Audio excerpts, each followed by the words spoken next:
Yeah, whatever. We already started. Let's go. Yeah. All right, cool. For those of you who don't know me, my name is Devin Cross. Yeah, dude, welcome. And happy Veterans Day. Yes. Yeah, to both of you. It's good to see you. Thanks, guys. man. Yeah, dude. And still- everybody else out there. Yeah. Shout out. Devin was in the Air Force, right? Yep. 4 years in the Air Force. What'd you do? Security forces, which is, glorified security cop kind of deal. Yeah. Not like a mall cop, but you're like It Like, depends. you had a gun, right? Yeah, a couple. Okay. Depending on where I was going, I had a lot of Okay. guns. Like Yeah. when I deployed, I took like 4. I had a 2 or 3 underneath my M4, M9, and I was a 240 gunner. Yeah. So like you just kind of get hoard out. They're like, you got any extra quals? I was like, pretty much everything. They're like, Yeah. come with us. You're gonna ride on the Chinook with us. Well, because you are a security force is one of the only Air Force people that really carry guns, right? Besides like Well, PJs and pilots yeah, and you're the real like, JTACs and stuff like that. badasses. Well, the way I kind of explain it to people is like, when you're stateside or it's your base, that you're not deployed or in combat area or theater, you're just doing law enforcement and stuff like when you're stateside doing your regular job. But when you deploy, like the Air Force doesn't have an infantry, and you have those are the guys with the guns and who do the quals. Yeah. And so like and usually you're just doing base defense because that's what we're good at. Yeah. But sometimes you're doing QRFs and you're doing, flyaway security and shit like that. So it just kind of depends on the circumstance and what you have available. So where did you deploy to? Bagram. I was Bagram. in Afghanistan for Gotta hate that 8 place. months. Yeah, dude. It doesn't really even exist anymore. Now I wonder what it would be like to you know what I mean? Like just see it. Right. Wonder what Disney looks like. Disney Drive. So it was a lot of like tower guard stuff. We And did like, predominantly tower guard stuff and QRF like inside the base. We did some small perimeter stuff like outside the wire, but not much. nothing crazy. No, and I'm not good with that. We didn't do. I try to let people know right off the bat. Like I wasn't down like slinging lead, like gunfight. Like I wasn't a cowboy. We were doing a lot of like cleanup. Base would get mortared. We ain't got nothing to do. But you got mortared a lot. A lot. Yeah.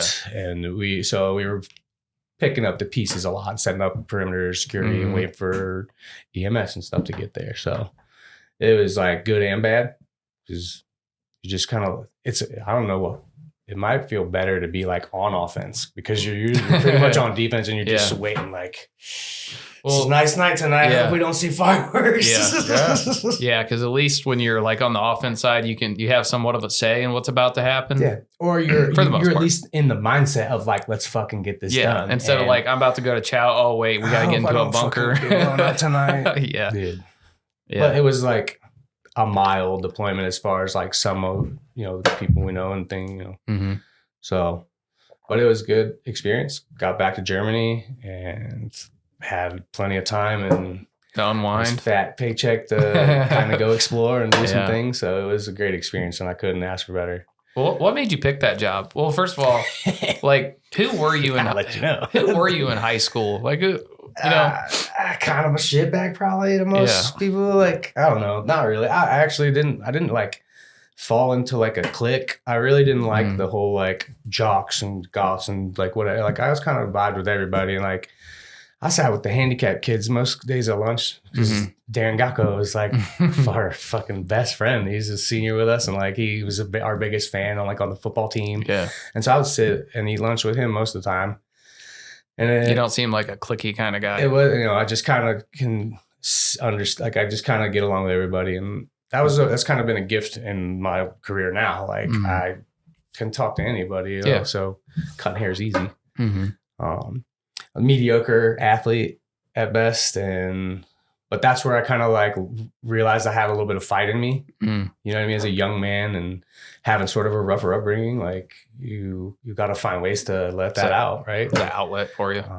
So it was interesting. It's interesting now to look back at who I was in high school and see that like some of those characteristics stuck around because you think of yourself when you were 16, 17, 18, dude. Oh, I hated that, dude. I got no shit. I didn't have anything. I had no like perspective of the world or life just kept throwing shit at you, basically. Exactly. And so joining the military was a good thing for me because it gave me some discipline. I was looking for some life experience rather than like an education, which I think is sometimes more valuable. But yeah, so high school, I was pretty lame. Military, I was still kind of lame, but I made a lot of cool friends. Went to some cool places. Was the Air Force like the first thing you thought of? Is it like a generational thing for you, or no? I'm the first. Well, my grandfather was in the Navy, but he's married, and he married my grandmother's second marriage. So.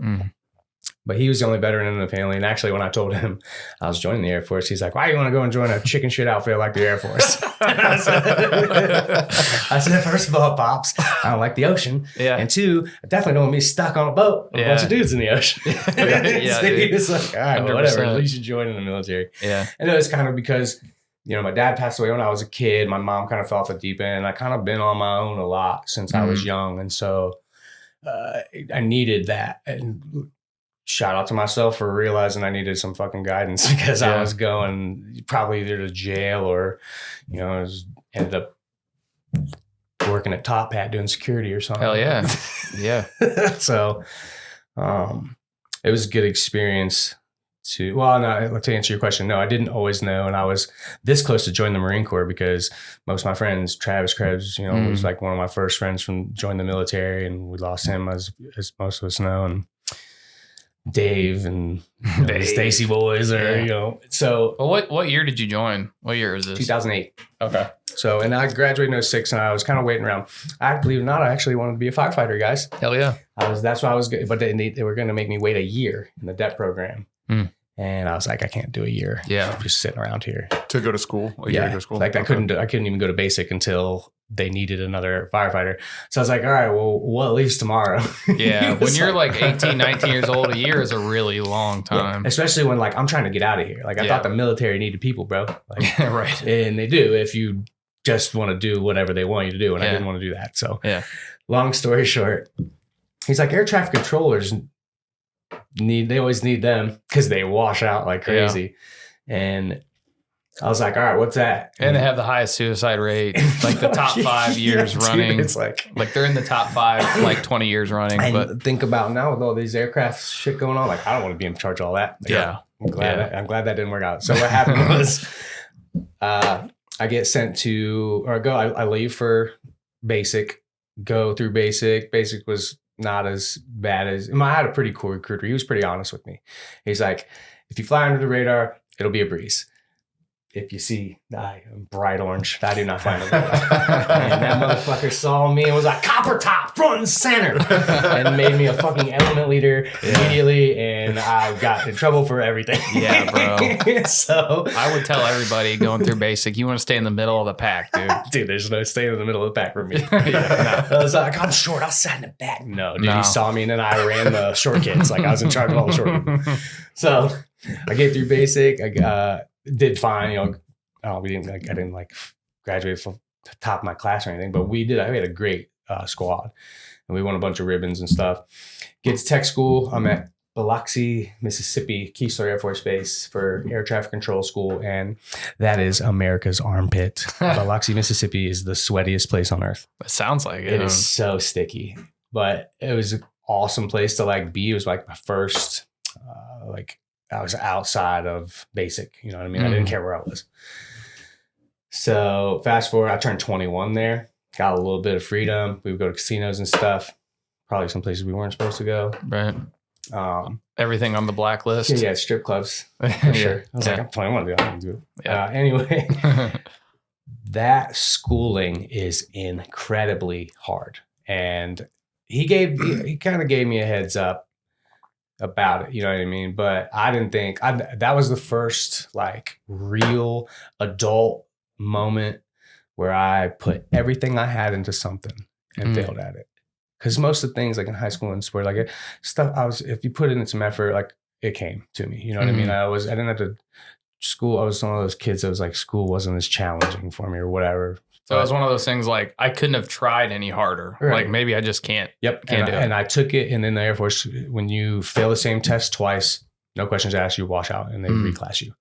And I failed that same test twice. I was probably 6 months into school. And it's a pretty lengthy program, but failed that second test. And I was like, you know what?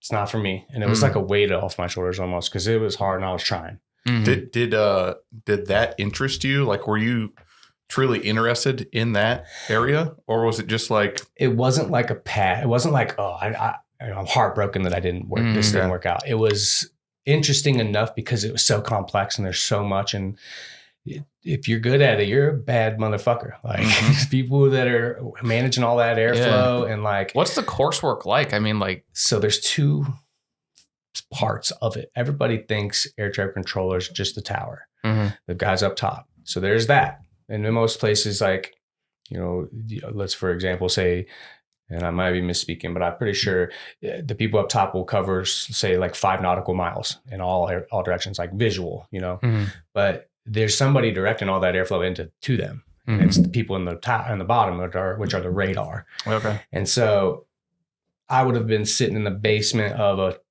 air traffic control tower, staring at radar screens, 8 or 10 hours a day. And it would definitely not have been like great for me. That's why the suicide rate's so high. It's probably got something to do with it. Yeah. And all the pressure on you. And that, you misspeak one time and it costs lives. Like you're done. Yeah. So in hindsight, it was definitely not for me. And I'm glad it didn't work out because, but it did kind of defeat me a little bit at the time. I was like, fuck, like when I was. Yeah. And so they make you put together this list of like, oh, what do you want to do? Wish list. All my choices were like aerial gunner, like like just the cool shit, the hot shot, like And they were like, this is a cop for sure. Like make him a cop. And then what happens is based off the needs of the Air Force, they put you in pockets. Like everybody that fills out this time goes in here until that need's met, and then the next job that needs. And so like 1 or 2 guys after me were like aircraft crew mechanics or crew chiefs. Like they get assigned to a bird like an F-22 or an F-15 or something, and then that's just there. Like they just keep that thing baby, healthy. Yeah. And man, that would have been cool. Yeah. But because you don't got to fly the damn thing, but you get to like do all the other stuff. I know the pilot, like I got to meet some pilots anyway, but I was like, cool, I guess I'm a cop now. Which you'll find out quick that there's a couple different types of people who join that career field, and it's either guys who are gung ho want to be a cop. There's guys that are just like, I wanted to be an air traffic controller. So now I'm a cop. Yeah, and you make some great friends that way because. And as well as I do, anytime you're like stuck doing something you don't want to do with somebody, you build that camaraderie and you embrace the suck, man.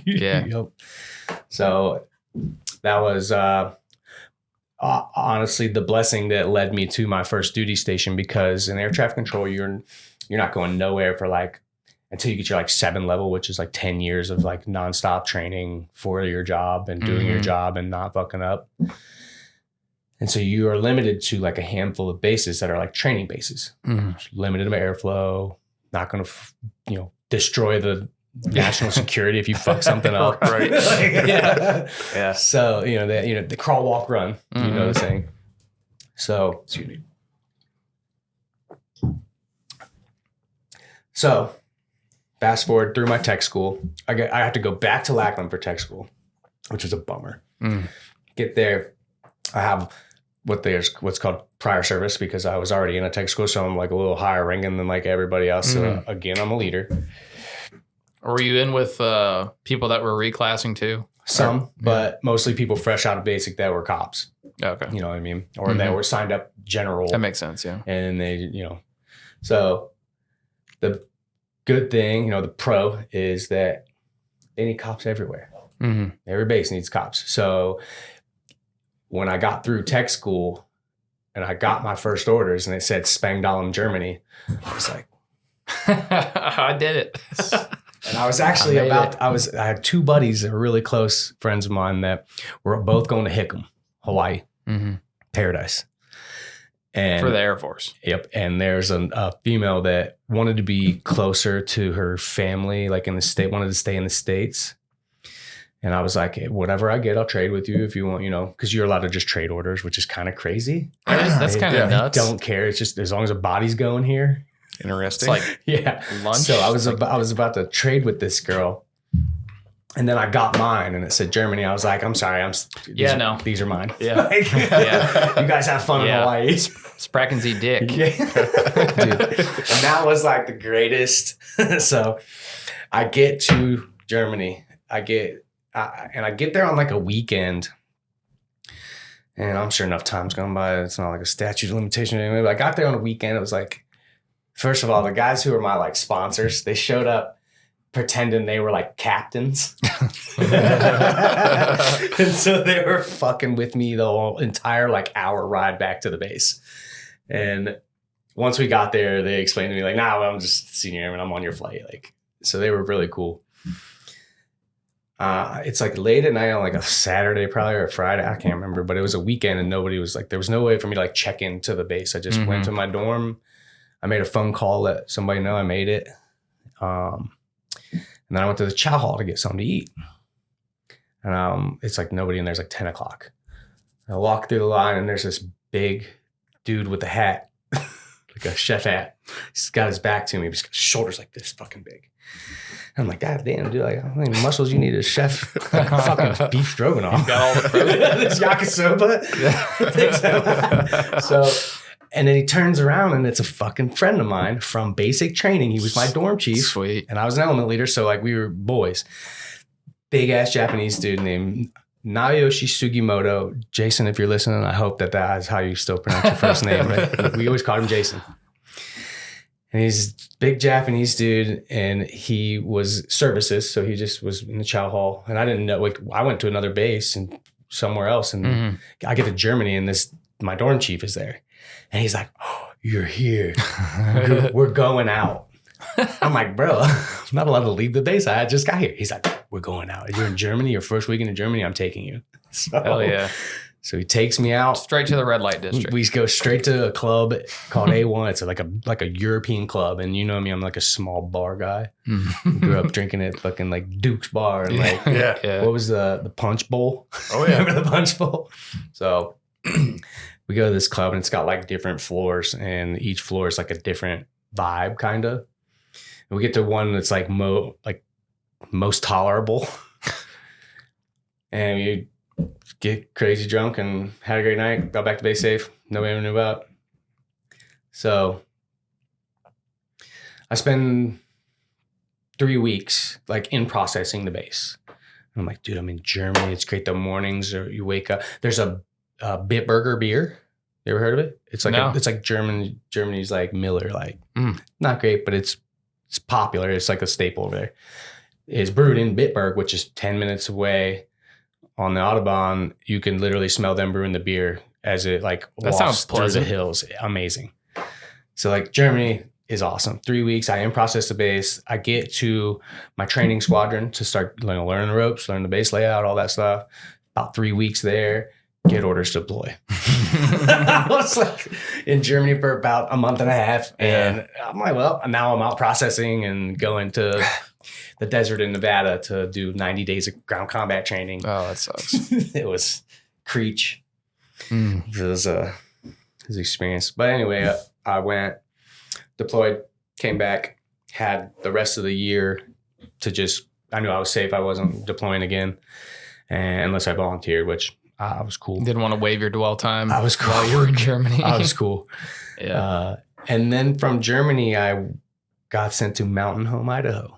Oh, which everybody says, ooh, or oh. It just sounds. It sounds like such a switch, but it was a magnificent switch. Like it was everything I needed at that time in my life. Because like, you know, as from our conversations as friends, I brought some shit back from my deployment, and as most of us do, and was kind of struggling to find my place again. And that place helped because I was out in the middle of nowhere. And the mission wasn't as serious. There wasn't as much to do, like work wise. So, and I worked nights, so there was even less to do.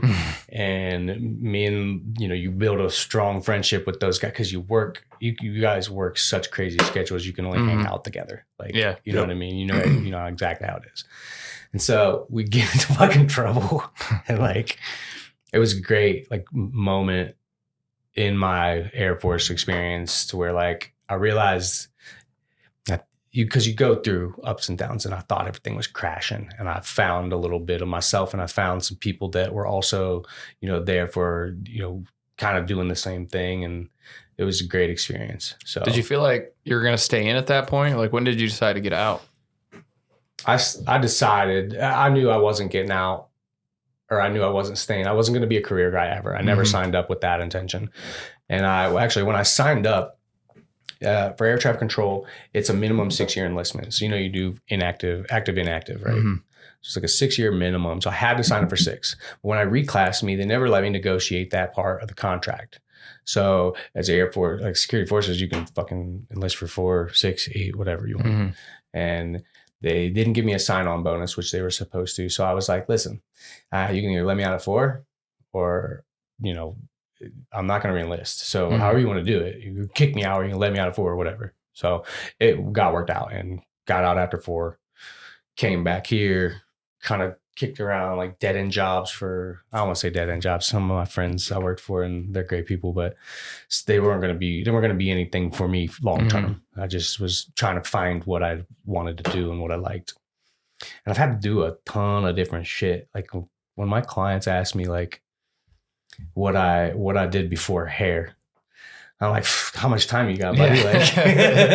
Yeah. Sold furniture. I was a cop in the Air Force. I just did shit drains and cleaned sewer lines and stuff like that. Painted guns. Yeah, you name it.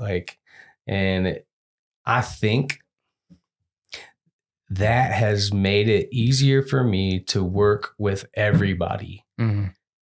Because I can find something that we have in common. Mm-hmm. Right. And I feel like that's going to be incredibly valuable in the next 5-10 years, because look how disconnected we're getting from everything. Yeah. You can't call a fucking restaurant or a hotel and make like a reservation without talking to a robot. And as soon as I hear that fake voice, I'm just annoying. Damn, I just want to talk to a human right now. Yeah. Like I'll be like, next. Yeah. Speak to an operator. I think the kids growing up now are going to be pissed off when real people talk to them. Probably. They're not going to know how to handle it. Right. I've already experienced it. Right. I'm in barber school as a 33, 34-year-old man. And some kids I'm in there with are like me, and they're a little older, and they're just kind of figuring it out still. And some kids are fresh out of high school, 18 years old, and they can't fucking have a conversation with an adult. And you cutting hair is not even half the battle. Like, you got to be able to keep people in your chair, and it's not the haircut. It's the experience, right? Like the conversation. Yeah. How you make them feel, wanting to come back. Yep. And then that, I think, is where I'm talking about like life experience being more valuable than like a college education, because you're going to meet a certain group of people at college. And they're all going to be like you. They're all going to be like, for the most part, kissing the same type of ass, kind of like pushing to go the same place. And, you're always, you go around the world and meet people from places who are nothing like you. And you realize they're a lot like you. But you're going to have to be able to, you got to find the things in common. And you got to find some sort of common ground to be able to empathize, or to, side with them or side against them. Like, you got to understand a little more than what the professor said. Yeah. Not to knock college, but shit's lame. What made you want to go to barber school? I know a lot of it has to do with you wanting to kind of get the hell out of Mansfield. Yeah, but I would have been happy to stay here and make my name here. My people are here. I love I love a lot of you guys still. I'm missing a lot of you guys, but I think separating yourself from where you came from sometimes is important to kind of reestablish that identity. And I think it's healthy to kind of reinvent yourself. I think the average man should reinvent themselves at least 3 times over their lifetime. And it's hard to do when you're kind of held to the same old standard you were held to, because as you know, didn't always have my head on perfectly straight. And thank God we had a place where we could learn that. I feel like our generation is like the last free like generation, man. Like we didn't put everything online and like be held for our mistakes our whole life. We were allowed to kind of fuck up and learn from it and get past it. And now these poor kids, man, like one fucking slip online and you're done for. Everything's their whole lives are documented, right? You know? So I feel like, I mean, would have got a lot more trouble as kids, bro. If we all had fucking camera phones. I'm glad we didn't have this set up when we were, for sure. People change, you know? And also think of like the different organizations or whatever they're canvassing those social medias and finding out who you are and your history. And then keeping an eye on you and waiting for you to, or whatever. Like, we ain't going to dive down that deep, but you're being watched all the time. And you're being labeled before somebody knows absolutely who you are. Yeah. It's, I get some looks sometimes down in the city. You do? Yeah. I'm a fucking tattooed white boy in areas I'm not supposed to be in. And, they just don't know you're like the friendliest guy ever. Yeah. But I also kind of walk around like, don't talk to me. Yeah. Because every time you come out of the gas station or the grocery store, there's somebody like, so I had a dude in sweatpants try to sell me steaks the other morning. It's 6:30 in the morning. He's like, hey man, $80 steaks. I was like, what? The fuck makes you think I want to buy meat from you, right? $40. Put a butcher's apron on or something. Like fucking smear some blood, fake me out. Like you have sweatpants and open-toe shoes on. It's 50 degrees. I was gonna say, dude, $40. I'm not doing 80. $40. Right? No, let me see them first. They're just in like a grocery bag, like fresh, like open steaks, not like sealed or nothing. Dude, it's better than give me some cash for some gas. I mean, at least he was selling something. Well, they don't even lie to you and tell you it's for gas. They're like, it's for meth. $1 for my fix, or you buy me a tall boy. They probably found out that when people buy you a tall boy. Like, I was gonna say they probably found out that if they're just honest, people are like, here's $5, bro. They got it. Ooh, let's crack this egg open. Crack it. I drive around a lot because I travel like around the city, taking the same routes, and you seek patterns, and you notice like pockets of like or prime areas where like I won't even call them homeless because they go somewhere. They're organized down there, and I'm talking like it's a big scam. It's not really a scam. I don't think it's a scam. I'm sure whoever started it has good intentions. He's like, I'm your manager, but it's like a pimp. I was gonna say that's like a pimp. There'll be homeless. We'll say in air quotes, and they're unhoused. And they're whatever you guys want me to say, and not you guys. I'm saying you're canceled. Yeah. I was going to say bedless. I'm without bed. But there's certain corners where like they know it's high traffic and they know people down there got money, and so it'd be like under a bridge. Okay, here's a good example because this is I witnessed this, and I noticed this lady every few days in a row, and she's like standing up at the sign at the intersection. And then when the traffic comes up and stops, they kind of walk down the line, right? It's like when you're at a concert waiting to get in, they're selling you tickets or some shit. And they always got a sign or something. Well, one time I come to the stop and I was the first one, and she was sitting down on her milk crate, like looking a little sleepy.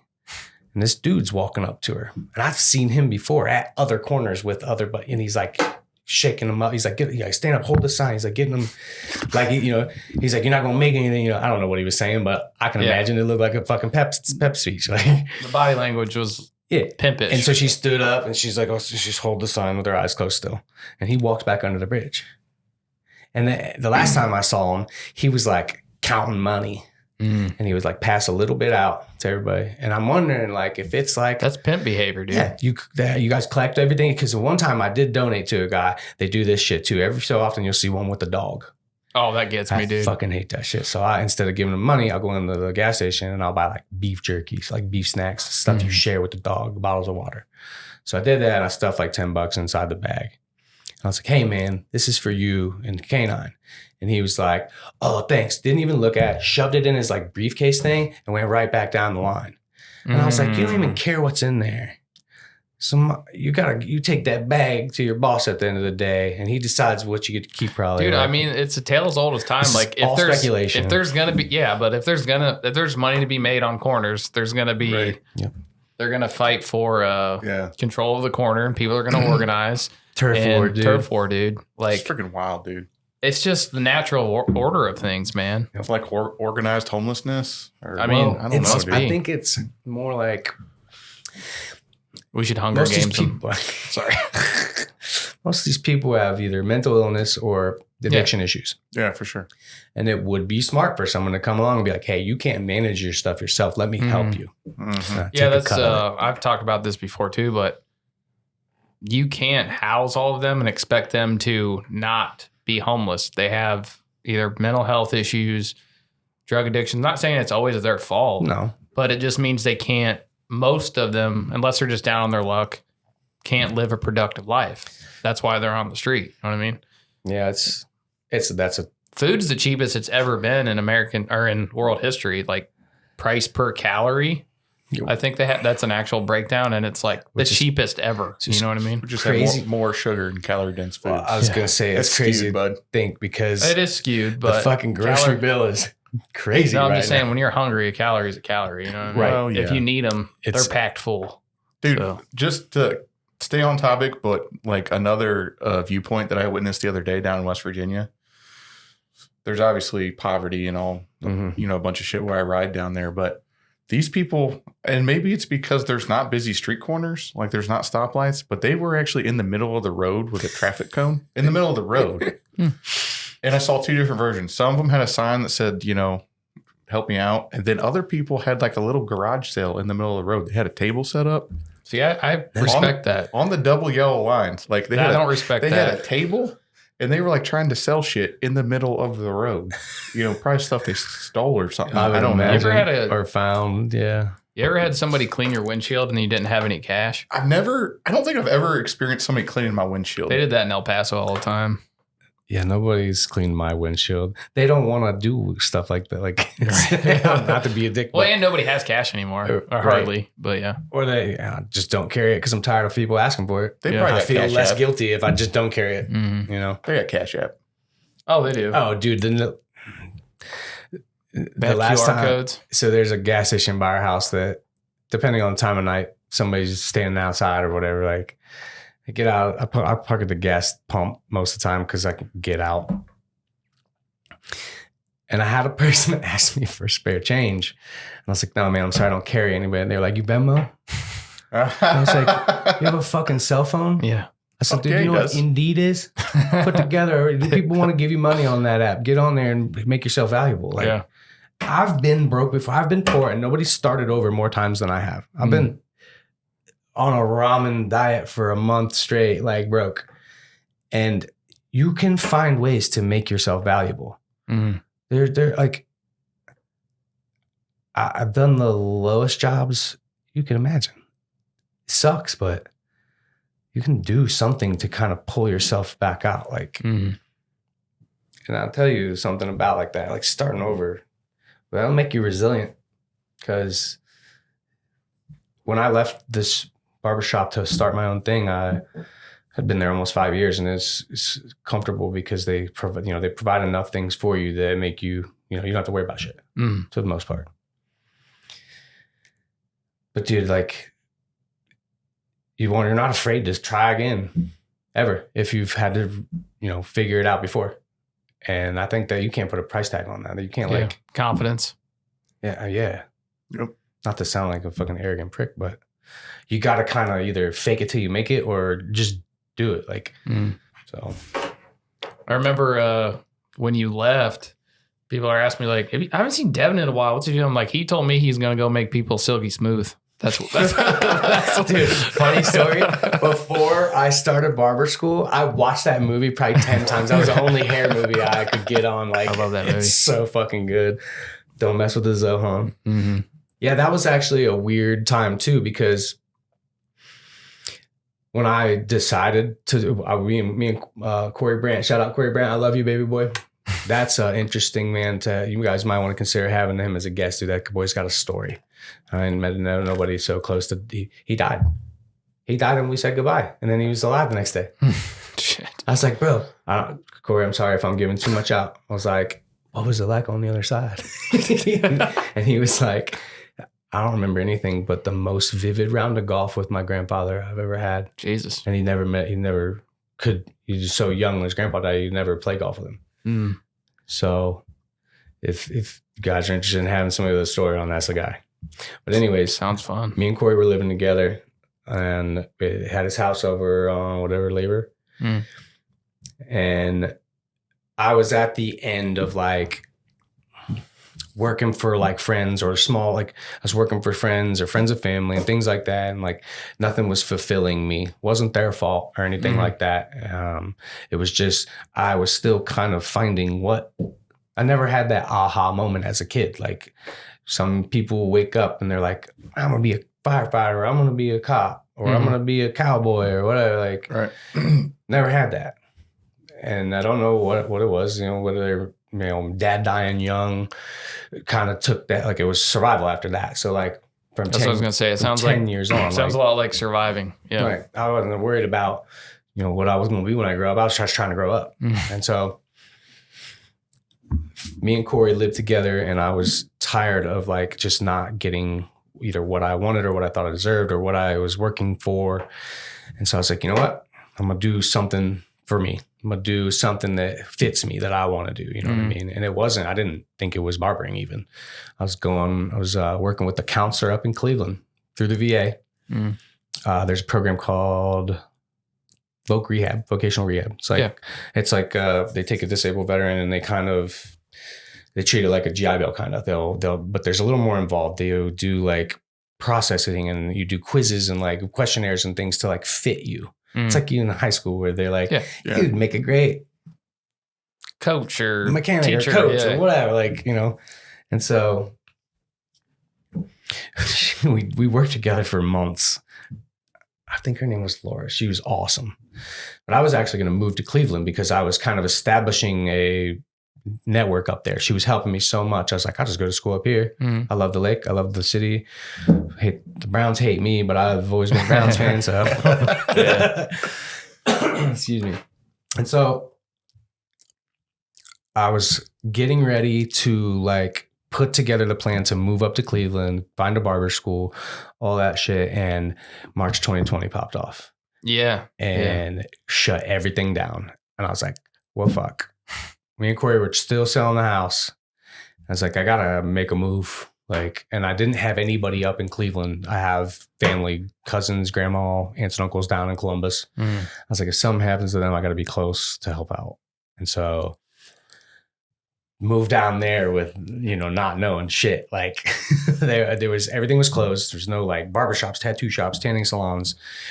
You couldn't go to a grocery store unless it was certain hours, and you had to wear a goddamn suit, like cover your face. Yeah, that's I'm just thinking about the irony of like, I want to get into the service industry of like being right next to somebody's face, and then COVID happens. Like that's fucked. And it was like, I was like, what the fuck am I going to do? So I moved down. I had a place already lined up. I was renting a place off my aunt, and I found a job within like 3 days. I didn't go a week unemployed. There's a governor's list. Mike DeWine had a list of like places that need help. And I found this foam company that was in Westerville, which was where the school I wanted to go to was. Makes sense. And so to cut back a little bit, that program I was working with in Cleveland, it would pay for everything. We had it narrowed down to 2 careers. It was either like full-on clinical psychologist or barber. And she was literally laughing in my face about it because I didn't realize what was funny about it. That is just the 2 that worked out the most. And she was like, well, do you want to go to school for 7 years, or do you want to go to school for a year and like immediately start paying it back? I was like, well, that sounds way better. And I feel a little better about like, this isn't pills. Right. It's better than pills. Like I'm helping people. It's got to be therapy for most people, right? I think it's for both. Yeah. I think it helps me too. And it's for sure. It's amazing. So back to, I moved to Westerville. I found a job, and I'm just like visiting the school like every day, every other day, sometimes twice a day. If I'm in the area, I'll just peek in the window. He's looking through the windows again. Yeah. And hoping somebody was there. One day somebody was, and I got enrolled in it. It is crazy how it all worked out because it was just so many unknowns. And I don't care what you believe in, just have faith in something. Because if you are some, every now and then you're going to be like, I don't fucking know where this is going, but if it works out, it works out. And sometimes it does. And so it's been a huge blessing and kind of kept me going. This is something that I don't have to motivate myself for. Like I was telling my fiance the other day, I was like, baby, I can't wait till you get where I'm at. And I don't mean like, oh, I'm super successful, because I still have slow days and it's still fucking stressful because I'm my own boss now. But I wake up and I look at my schedule. It's only people I want to hang out with. That's cool. Just I've developed a clientele that is so strong and so loyal and super like understanding with anything. Like, this move I made, it was kind of abrupt and sudden, and some people I could tell about it and some people I couldn't. And I had a lot of them like hunt me down. And that felt good. Like, it made me feel like what I am offering is valuable to people and has, some stuff behind it. So it's been the most amazing decision I've ever made. And it took me fucking 35 years to figure it out, or 33 years, but I'm 5 years deep now. And this is something I can sustain. This beats the hell out of getting shot at or dude, sucking shit. Well, it's drains. nice to see you excited about it. Dude. I mean, we deserve to like what we do. Yeah. Anybody, whoever's listening to this, if you fucking hate your job, and it's usually not the job, you usually don't like your boss. Move. Find something different. Yeah. If you go out on a limb and start your own thing, and if it fucking sucks and doesn't work out, go back to do what you can do anything. A lot of people go through life and they don't figure it out. They never get stuck somewhere because they're complacent. Yeah. How many military buddies we got that did 10 and we're like, halfway to retirement. Yeah. Might as well stay in another 10 and hate their lives for another 10 years and then retire from that. And it's not enough to retire. So they have to get another job. Yeah, for sure. It's enough to not be homeless, pretty much. Yeah. Yeah. So can you talk about barber school? Because that's fascinated me, because it's a lot more, I'm going to say, intensive than like cosmetology, because like at least the length of the programs are very vastly different, I feel like. Well, and it varies state to state. Ohio is one of the highest requirements to become a barber. When I went through, it was 1,800 hours, which is more than that's absurd. Takes to become a cop in the state of Ohio. More than it takes to become a fireman. Fireman, well, it's more than 240, but technically the and so term is 240. Under 500 hours. It's like 315 hours. And they changed it recently. I think it's 1,500 now. They're all the same. Cosmetology does different things than barber stuff.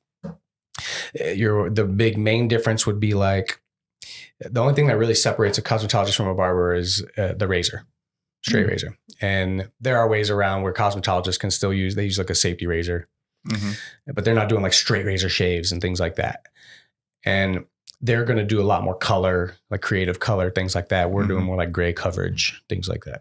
You still learn chemistry, you still learn electricity. Like there's the schooling, the bookwork portion of it is pretty extensive, but it's like any other school. They want you to pass so they get your money. For sure. So, and anybody in the hair industry, where's the camera at? Right there, bud. Right there. Anybody in the hair industry can attest to this. I'm sure you don't learn shit in hair school.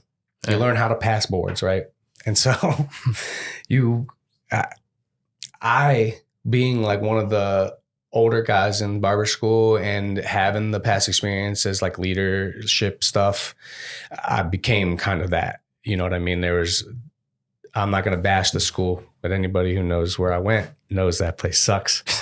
And it's not really the place, it's the guy who runs it. And it was like kind of crazy, to be honest with you. But he was here and he was there. He was not always around. So we had to find ways to kind of keep ourselves like learning. We did a lot of YouTube so you could stuff. pass the boards. Yep. Do a lot of YouTube stuff. And then we would practice.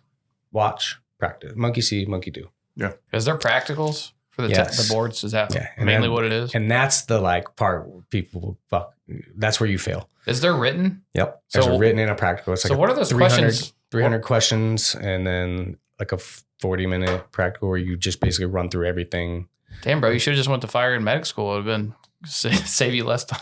Save you time. No, I'm just kidding. But what the hell are these multiple choice questions like? Because so it's all over the place. There's the history of barbering. Okay. So they might ask you what a tonsure is, or a tonsure, like the old school monk, like, yeah, it's like the first haircut. Okay. All right. Or they would ask you like, health or hygiene stuff, like makes sense. Sanitation. Yeah. There's a difference between sanitation and sterilization, and what is that difference? Or, chemistry because of the color stuff, or electricity because you're using electrical implements. Sometimes it's a lot, but if you can memorize things, it's multiple choice.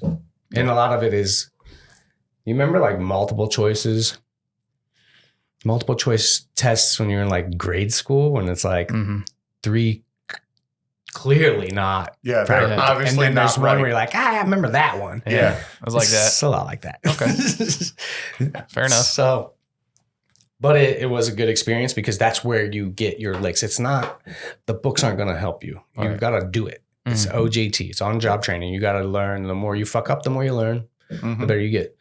I had a bit of an advantage having had previous life experiences and being a little grown. Like, I've learned a lot of different things. It's where I would say, like, me not sticking with one thing forever helped me learn new things. For sure. You know what I mean? And these were just tools. It's like a drill or a drain cable or, anything, a pistol, anything. You learn the nomenclature, you learn, what it can do, what it's capable of, and how to execute it. So it was really fun to me learning the different techniques of cutting hair, because there's clipper stuff and then there's scissor stuff, shear stuff. And so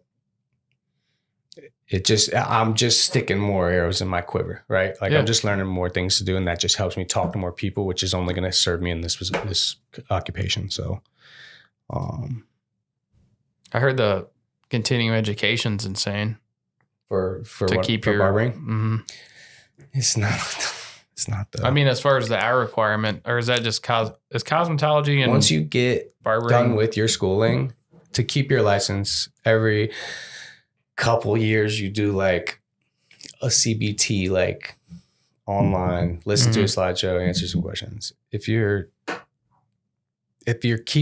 is your main source of income or your main practice, it's not hard to keep a hold of that stuff. Yeah. And there's little pamphlets and booklets that, think of a barber who's been cutting for 50 years, 70 years old. You think that guy's going to go like, hell no, sit on the computer? No, like there's ways to do it. You know what I mean? And once you're like a master barber, you only renew your license every like 5 years or something, I think. So your master barber takes 10,000 hours, usually around 10 years, people get it, but I don't know where I'm at. That's where they've always linked the 10,000 hours in mastery as being one thing. So that makes sense. It's technically we're a blue collar career, but it's the least physical or demanding job I've ever had. Like I work with people who complain about cutting hair, and you're on your feet all day. Yeah, but have a real fucking job. Try fucking, I don't know. Try laying sewer pipe. Try like building houses. Try, or try sitting in a fucking office for 60 hours a week. Dude, I could not sit behind a desk. Yeah. This is the only thing that you're a people person. Well, not only that, like my body hurts, dude. Like I put a lot of hard miles on this thing. And, my back's kind of beat up. I'm 38 now. And if I'm not moving, you see me right now, like if I'm not like kind of shifting and moving, like I'll get stuck. I'll start rusting up. So. Yeah, I almost fell over trying to put some in Tim's trash can earlier. Dude, I went out. This was last winter, actually. I went out, start the cars, dust them off. It was still kind of cold, so I went out. I was like sitting like half in, and I'm like, I coughed wrong and wrenched my fucking back so hard I couldn't get out of the car. And I like barely get to the door of the house, and I open it and I just fall in it. And Ray was like, "What the fuck happened to you?" Like my fiance, I was like, call the VA, tell them I need to put in another claim. I'm one sneeze away from a wheelchair, dude. Yeah, I feel like that sometimes. Keep it moving. It's like a machine. It's like a vehicle. You stop driving it, it starts seizing up. Like parts start going bad. Some of them you can replace, some of them you can't. Yeah, eventually you got to scrap this piece of shit. I guess I should have asked you earlier. What's the name of your shop? Bear Face Barber Co. Baby. Hell Bear Face Barber Company. Located BEAR, not bear like naked because obviously. Yeah.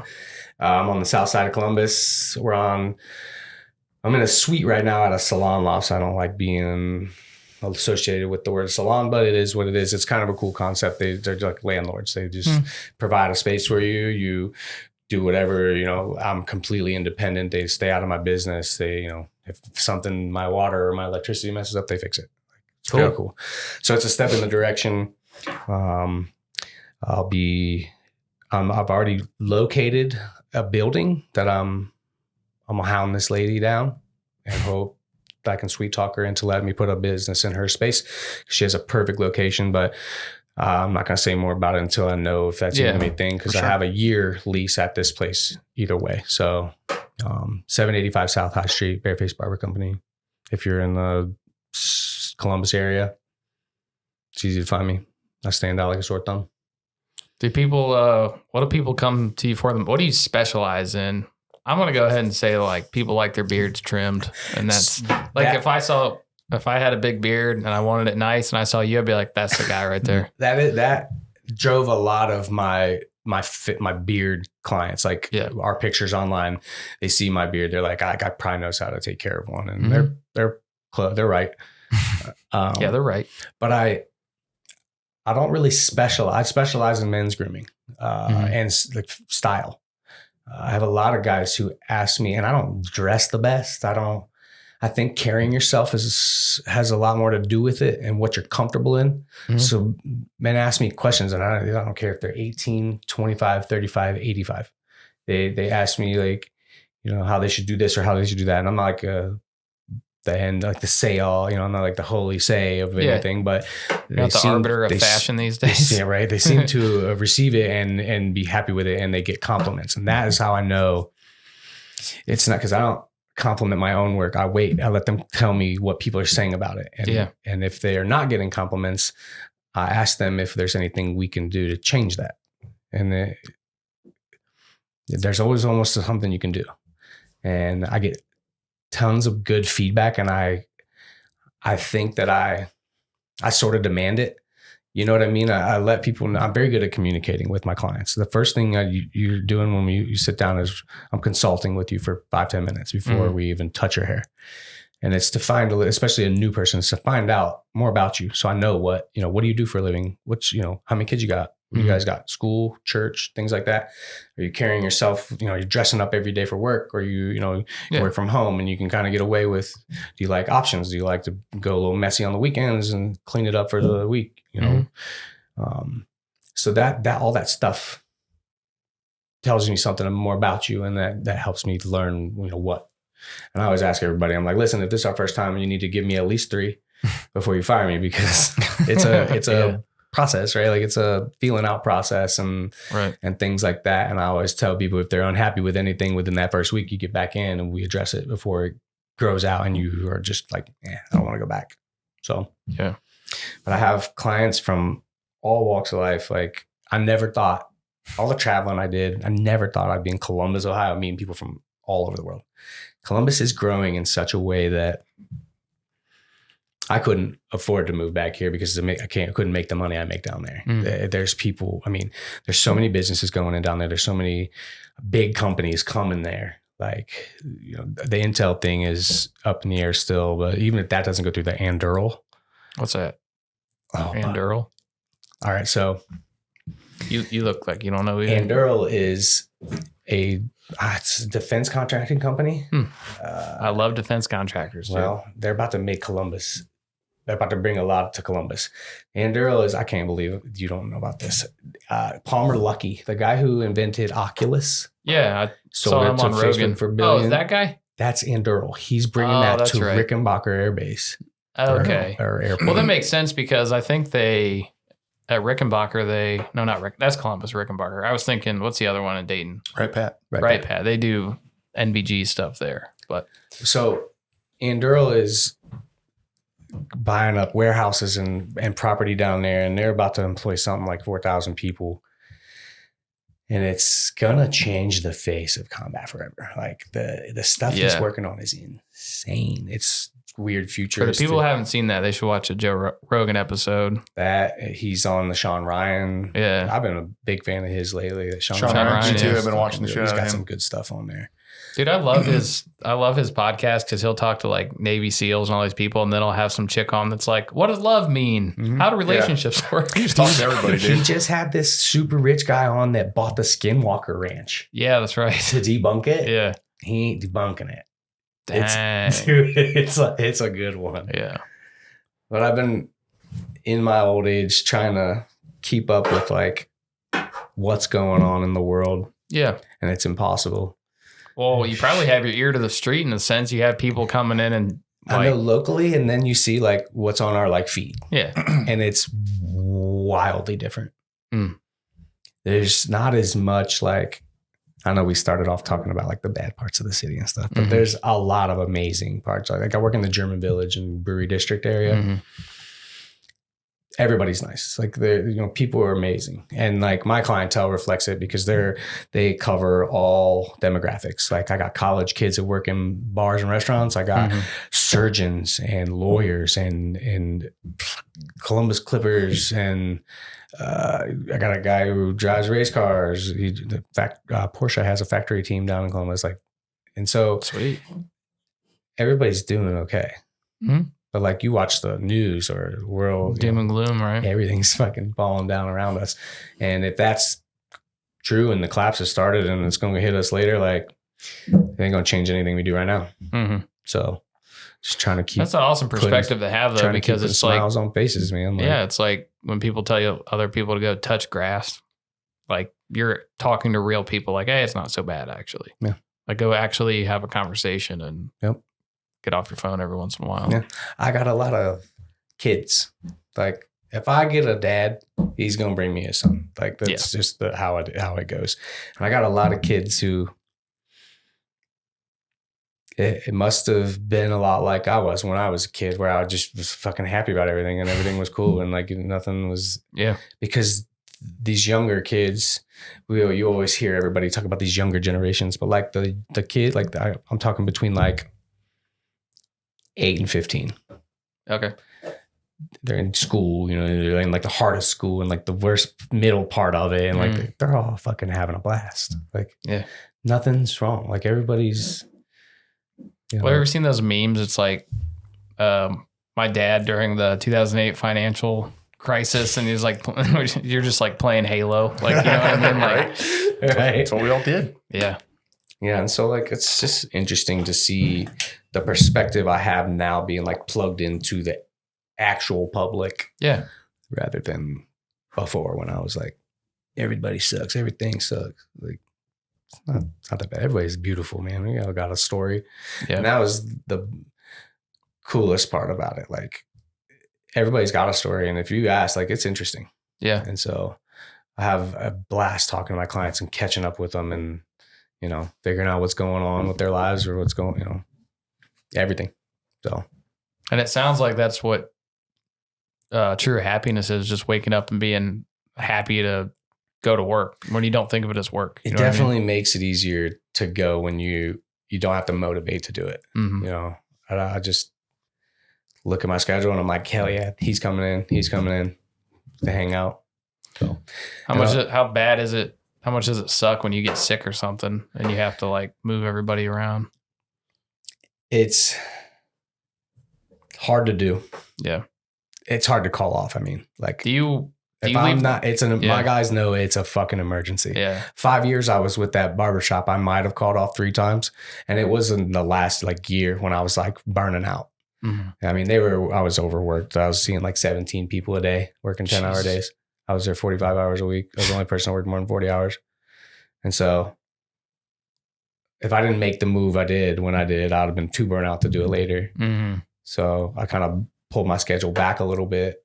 I reined it in a little bit. That way I could give more to the people who were following me. I was kind of creating like an all-star team. Like, and then if you guys hear this and you were a client of mine and I didn't tell you, it wasn't on purpose. There's some I couldn't tell everybody because they don't want you talking to their money when the guy I worked for was notorious for just firing people on the spot when you tell them you're moving on. And I couldn't do that. Couldn't go weeks without income. And I couldn't do that to my clients who were expecting me to be there. So they don't want you taking all your clients with you. Yeah. And it's bullshit because I come from a place where like you build people up. Mm-hmm. You know what I mean? If you want to do the same thing I did and I got something I can help you, I'm going to give it to you. Like, what do you need from me, dude? Congrats. Like, I'm proud of you. Good luck. Mm-hmm. It's not like that. See, it's interesting when you think your whole business model is reoccurring clients because you always have to cut hair. I'm trying to think of like another job. Like you're not going to sell the same person a $70,000 car next week. You know what I mean?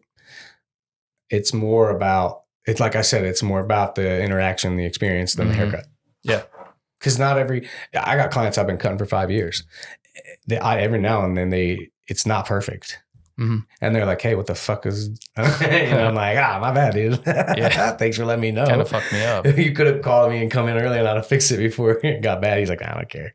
But like, I think that there's a certain aspect of authenticity and genuinity. I'll make shit up right now if I want to. Dude. I like it. I'm not against you. Anyway, there's a certain aspect of that people recognize. Yeah. And I hate to say like the cheesy, like your vibe attracts your tribe kind of shit, but it is true. You know, I mean, people gravitate towards people that are like them or are interesting or whatever. Yeah. They kind of see something and they want to embody themselves or vice versa. Like there are some clients that I was like, you have to come back because I have more to ask you or more to hear. I have more to hear. Mm-hmm. And when people sit in my chair, they're on stage, not on stage in the sense of like people are watching, but they have a chance to tell their side. Mm. And I think they feel that. I think people get that because I'm asking. Yeah. You know what I mean? And I'm making it about you. And not to be a dick, everybody wants to talk about themselves. Yeah. And honestly, most men probably don't get a chance to say. That's very true. So I'm really focused on that. Like, and I catch shit for this if I want, but it's tough to be a fucking straight man today. And so, and I got a lot of gay clients and they would probably agree with me, but I have men that come to me who are experiencing some sort of, maybe it's an insecurity or, you know, I'm receding or I'm going gray or whatever. And the first thing I address is how that doesn't change your character and how that doesn't take anything away of like what you accomplished in your life and how you carry yourself as a confident man to be able to take care of the things you take care of, whether it's a family or a business or whatever. And once you kind of address that, it kind of breaks down that little barrier. Like they're not as like, they're like, oh, he's got something more to say. Like there's something to that. And mainly because I don't like doing the gray coverage shit. It's just, you know, as soon as you see it, it's like you're like, come on, dude, like just be gray or go bald. Yeah. Whatever. Like when we start trying to hide those things that happen to us as we age, it starts to affect our perspective of ourselves. Mm-hmm. And like we're not. You think it just causes people to be more insecure? Yep. Yeah. And then they'll be kind of a little more reserved about it and I identify right away so I can kind of get that shit out of the way. Mm-hmm. You know what I mean? Because we're only going to accomplish this if we're both honest with each other. Yeah. You know what I mean? And if you're styling it to kind of cover that widow's peak or whatever, I'm going to expose it and show you like it's not that big of a deal. Or if you're super uncomfortable with it, we'll find a way to make it work for, you know, I still feel like I did my job. Mm-hmm. You feel like you ever placed like wigs on people? No. And first of all, wig is an outdated term. And I was going to say there's another man piece. Oh, man piece. Okay. Dude, somebody says they're going to show me their man piece. I'm not thinking hair. I've seen some like IG reels of it, and some of it I'm like, this actually looks pretty good. Like, I would rather, you know what I mean? Again, like the technology is man unit, I think it's called as well. Hair piece. You want to see my man unit? Hair piece is outdated. It's man unit. Yeah. And so I think this is again why I try to talk guys out of this, because it's an industry. It's they're taking advantage of something that's going to happen. You feel incomplete about, and you're going to pay thousands of dollars for it. Fuck that, dude. Yeah. Just be bald. You'll be happier. Yeah. Like shave that shit. That's what I'm doing. I'm getting ahead of it. I'm tattooing the fuck out of this head, dude. As soon as it starts going, I'm covering it. I'll be flames like Bam Bam Bigelow. Oh yeah. Oh yeah. Shout out to all those wrestling kids. No, I just think that, and maybe it's the age of my, like, right, I'm almost 40, I guess. I think carrying yourself means, like, how you carry yourself means more than, like, whatever shirt you put on or whatever tattoos you have or whatever car you drive or whatever, you know. If you carry yourself like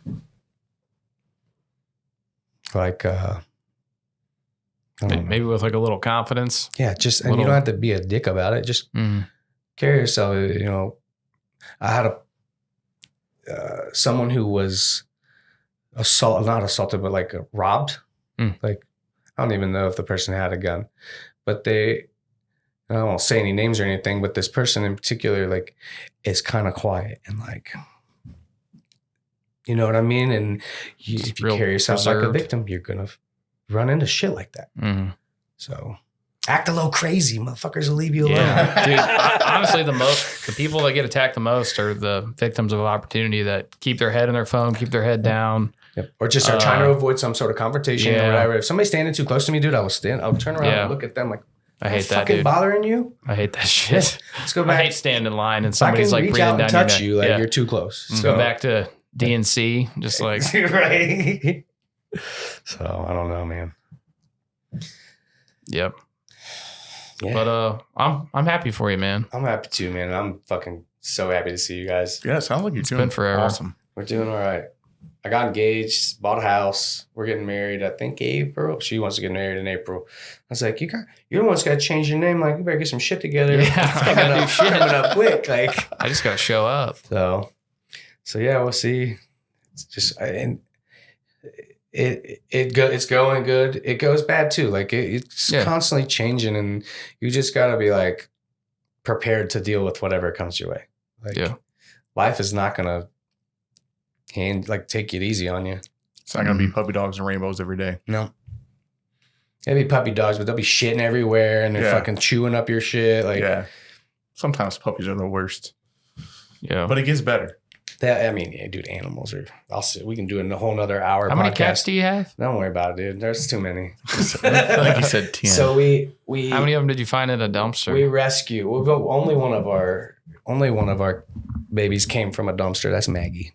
My fiance found Maggie in a dumpster when she was like this big, and that's what happens. We save them, or they find you. Once you're fucking cat people, they know, and they'll show up. They smell it. Yep. And so what we do most of the time is like we just get them healthy and rehome them. You know what I mean? We know enough cat people or people that can reach out. Like everybody. You're just recycling cats with each other. Yep. And sometimes the story's real sad. So we just keep you because nobody's going to love you more than us, especially if we bottle feed you from day one. So we just got our 6th.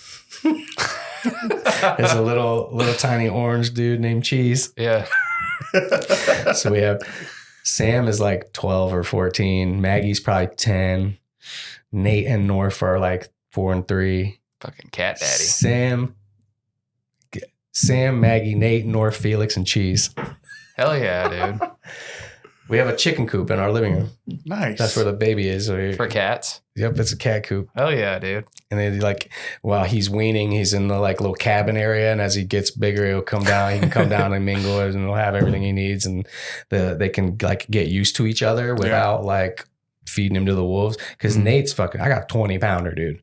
I got a cat that will bully any dog you have. Like, he don't fuck around. Yeah. And so like you got to kind of introduce them. Felix is 8 months old now. We rescued him in April. He's full on like special needs. Like, he's wobbly as fuck, dude. I think it's like his firing orders off. He's like, he walks off funny. And when he runs, he burns out, but then he can't stop, so he snatches into shit. The other morning, it was Halloween morning. I was gonna put on a costume and like dress up for work. And like, I got a bunch of shit to do in the morning. So I was getting my chores done and I was kind of walking in a hurry, and he's skittish, man. You shake a trash bag too fast. Like, he fucking freaks. Yeah, dude. But he can't get his feet under him. Like, he gets no traction. We have hard floors. I'll come around the corner too fast, and he saw me and he bolted, dude. And he's going for the couch, and he already has trouble jumping up on the couch. Like, he might just jump straight up and fall back down. He might. So he's scared. So he goes to jump and he shanks it. Like, his feet slip out from under him, and he whacks into my water jug and just slings half a gallon of water all over the living room. I was like, buddy, like, are you okay, bro? But they're definitely like the cheapest entertainment I've ever had. They're so fucking fun, and we ain't having kids, so. You're not having no kids? No, dude. I'm 38. Did I say that earlier? Like, I'm not having kids now. It's different though when unless nothing's coming out, it doesn't really matter. But what are you trying to say? I'm just saying, like, for the guy, it usually doesn't matter. You think it's broke? Does it look No, broke? I'm just saying, like, I don't think you're too old. Show me your man piece. Don't make me get it out on the air. No, I'm just saying, I don't think you're too old. That's no, I don't. You're probably right. I will say this: I'm past my like prime years of patience. I bet. So am I. I bet. So am I. And so, I'll be real honest. Like, we didn't have like the greatest childhood, like the upbringings. Mm-hmm. And if like generational curses or traumas are a thing, like, we're not trying to pass any of that shit on that we haven't healed yet. Maybe that because as good as I think I'm doing, like, there's always some work to be done. Right. And so I'm just trying not to like project any of that. Yeah, I get that. So cats it is, dude. I can cat daddy talk shit to them and call them all kinds of things, and they will never, you scarred me and now I need therapy. Like, no, you just, here, you get an extra treat. Yeah, right? It's all better. Get off the counter, you fat piece of shit. Some fish. And everything's cool. So, Hell yeah. Fuck yeah. So yeah, man. How did you break? I'm going to go deep for just a second, but like, Let's go. How did you break that? Like, from the outside looking in, this is just my perspective. You, at least when I met you, seemed like a self-sabotager. Mm-hmm. You know what I mean? Yeah. And like, you couldn't get out I of would that. agree with that 100%. That loop, and then you just did. You get out of like So- what would you recommend? Because I know a lot of other self-sabotagers. What would you recommend to people that just like, it seems like when they're doing really good, they're like, I don't deserve this shit. And then it's just like bad. And then it starts over again. So I can't speak for everybody because there's a lot of variables that go into that kind of wiring, right? For me, it was, if your fish keeps getting sick, you don't change the fish, change the water. I needed to change my environment. I needed to get away from like those easy avenues because it is very much on you. You got to have some fucking discipline. And if you're going to stick around those same old habits and things, you got to have even more. So for me to completely just change my environment, it was easy for me to get away from those things where like I would just start feeling low on myself and want to, go drink all night. Look for some dopamine. Yep. Look for that like release or that like, company or whatever it was. If I was lonely or if I was just bored, a lot of times I was just bored. That's the fucking just escapism. The idle hands are the devil's playground is what they say. Like, yeah, it's true. I'll find it. If there's trouble, it's not far. I'll reach it. So, and like you said earlier, though, a lot of it probably has to do from that past experience of maybe you didn't know you needed it at the time, but you're like, hey, when I changed my surroundings last time, shit got better for me. So, well, and that's another thing too, like how aware you are of the lessons, because it took me 30 some years to figure out, like, I like to learn things the hard way. And 2 or 3 times I'm like, okay, fuck, if nothing's going to change, if I just keep doing my thing, you know what I mean? Yeah. And so you change. Nothing changes if nothing changes. Yeah, dude, 100%. And I'm not like trying to act like I fucking got it all together or anything, but I'm way better now than I've ever been. And, if you're not trying to share that with someone and maybe help their situation or impart some knowledge from someone else that's been through some things, like that's where that perspective and life experience and things come from. Good to hear for people, because I mean, like, you at some point have to feel hopeless to the point where you're like, maybe I'm just going to that's just what I do. I just keep wrecking myself and like, it's never going to quit. And that's going to lead you to like blaming other shit. Yeah. When it's up to you. It can be solely up to you. Yeah. You know what I mean? There's an aspect of it of like, I feel sorry for myself. And that's what took me so long to figure the lesson out. I think of life is this classroom, dude. We are here to learn lessons. And the lesson will repeat as needed. You don't get it 100 times. You'll die this life and come back and learn it again. At least that's what makes the most sense to me. Yeah. So I saw a thing the other day that was like, how quick would you make the action or fail if you knew you had 30 failures to success? Like if you had to fail 30 times before you got there? How fast would you start failing? Right now, away, right? Dude, right now. Like the indecision or the indecisiveness to just boom, boom, boom. Someone told me you don't need to get... Hang on, I'm going to fuck it up. I fuck up quotes all the time. You don't need to get motivated to get started. You need to get started to get motivated. Yeah, 100%. And once you're started, it's easy. Yeah. Because how many times, I'm guilty of it, talking about, or you're hanging out with your buddies talking about, we're going to do this tomorrow, and you never do it. It takes 10 times talking about it before you decide, Yeah. Sometimes, depending on the thing, it might be less times or more times, you know what I mean? But 100, I've 100% done that. Yeah. It's we romanticize about things that, what the end goal is going to be, but damn, do we hate getting there? Right. Even starting. And sometimes we say it like that because we're looking for somebody to get on board with us. You know what I mean? And then you get another round and then forget about it. There's another little quip I like. Don't talk about it, be about it. Right. Yeah. So it's sometimes harder to do than say. For sure. And that's all right. You got to have a little grace with yourself. You know what I mean? I do kind of wish I would have figured shit out earlier, but also I had great experiences and stuff on the way to I learned things I wouldn't have learned had I not been a fuck up for so long. Yeah. It makes you more well-rounded for sure. Mm-hmm. Well, and I feel like it allows you to be a little more kind of modest too. Yeah. You know what I mean? Nobody's perfect. Yeah, for sure. And those people that think they're perfect, they got way more skeletons and so.